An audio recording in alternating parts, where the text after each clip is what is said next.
Last one for me is going to be Florida State.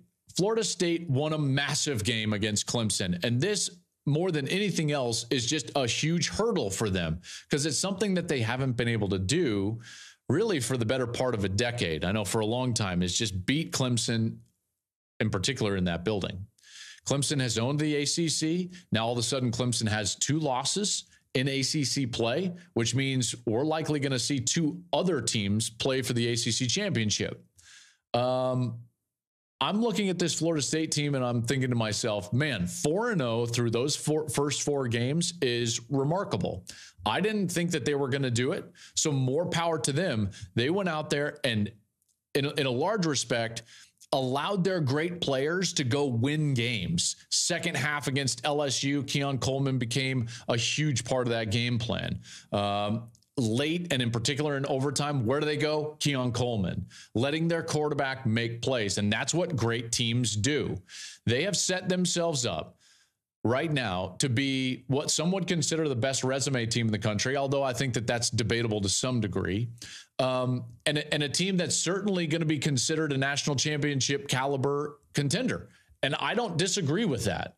Though that is a great September. And Mike Norvell has done a heck of a job with that organization and that program.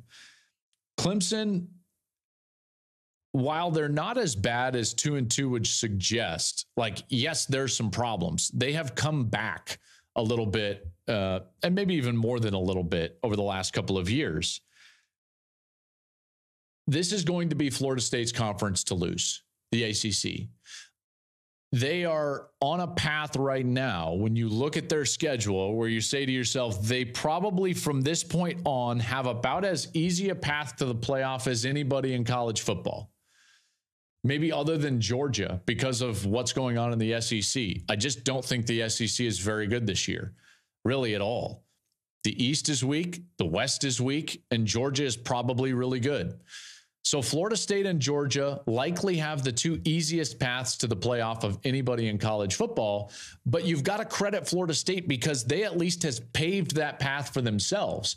Georgia has gotten to sit around and play absolutely nobody, look around and realize we're definitely the best team in the SEC, and that's not the case for Florida State. Florida State has earned it. They've gone out there, beaten LSU, gone out there, beaten Clemson on the road, which is tough to do.